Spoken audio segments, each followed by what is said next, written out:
Hello and welcome to the YouTube channel of AIMS Jammu.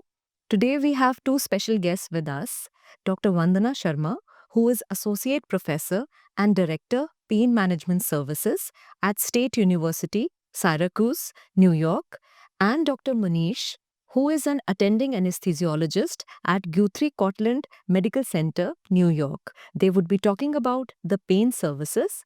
So let's dive into conversation with them. A very warm welcome to you, Dr. Vandana and Dr. Munish, to our studio at AIMS Jammu.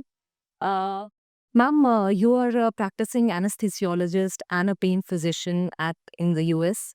So I want to ask you that what are the various pain syndromes and the kind of patients you encounter in your daily routine practice? First of all, thank you very much for inviting me here. I think it's truly an honor, a privilege to be with you guys. And I loved the tour of AIMS today and met with the Honorable Director, Dr. Shakti Gupta, as well as all the anesthesiology staff here at AIMS.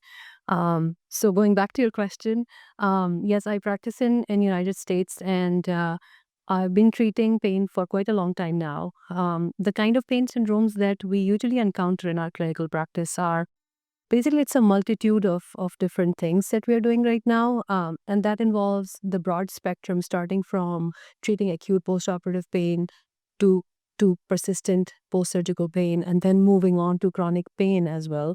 So I do run a chronic pain clinic that is led by the State University of New York Comprehensive Pain Management Clinic at upstate New York. And what we are treating over there at for the outpatient services is chronic pain medicine, which involves a combination of chronic back pain, chronic neck pain, or many other regional pain syndromes, in addition to cancer pain as well. Um, in short, if I have to tell you, if pain persists for longer than 90 days, that's 3 months, that's when we call it chronic pain. And any of those patients who are suffering and affects their quality of life, then those are the ones that I'm treating. Right. Right, ma'am. So, ma'am, we all know about the cancer pain or the pain which the cancer patient generally they go through. So, what if the pain is not a cancer pain? What do you call it, and how does it uh, A very relevant question. Yes, we all expect that cancer would be associated with pain, and there are several modalities to treat cancer pain, which could involve anything in starting from using medications, different kinds of medications, involving physical therapy wherever it's possible, and then a very important part is doing interventional pain procedures for those patients. They could be as simple as doing nerve blocks, or could be as complicated as doing neuromodulation and implanting certain devices in these patients, like intrathecal pumps or spinal cord stimulation, to help treat this pain in the long term. This all depends upon what kind of patient you are seeing. Now, coming back to non cancer pain, which I feel there is a huge gap in our country about treating the non-cancer pain, and I think that's something that must be highlighted, and people should be educated about that.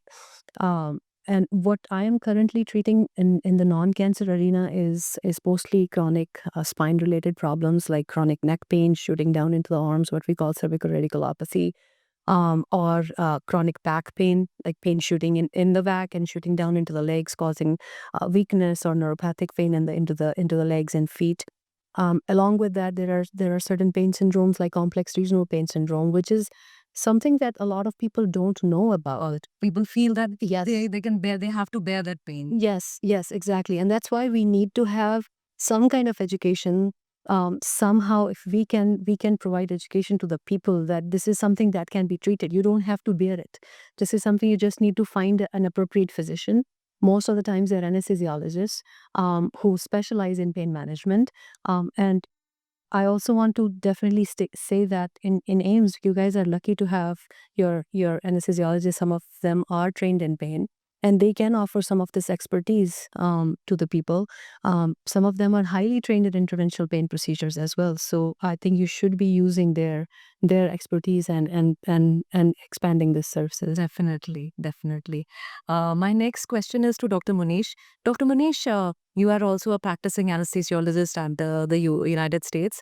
So I want to ask you one thing, that labor analgesia is something which is a kind of a new concept in, at least in our part of the country.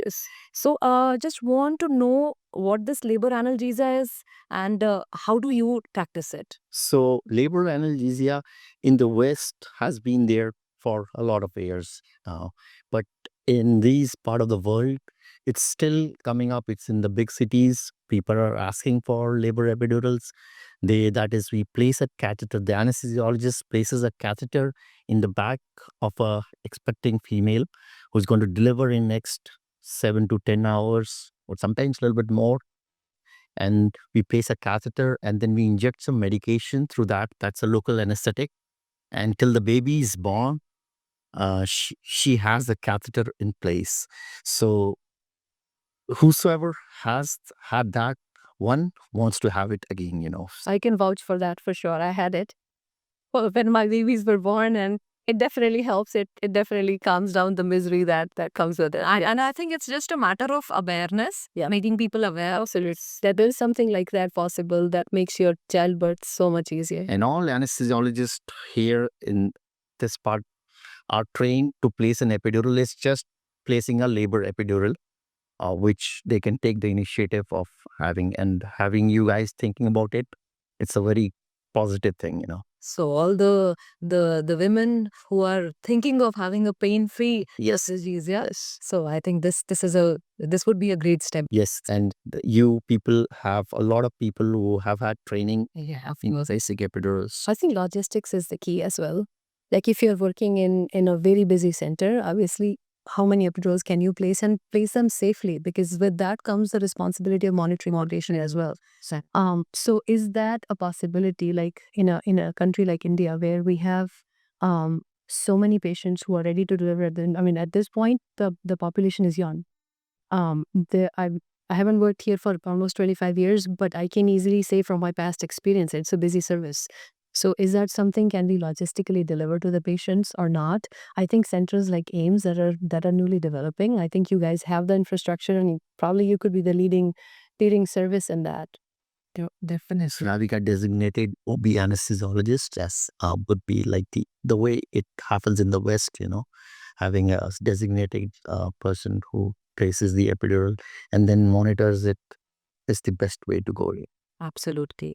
So in the end, I just want to know from you both that you came here, you spent some time with us, we had a great interactive session together, and a lot of things to learn from you all. So how do you see AIMS Jammu developing in the coming years, in future, as an institute of national importance? I see it very positively.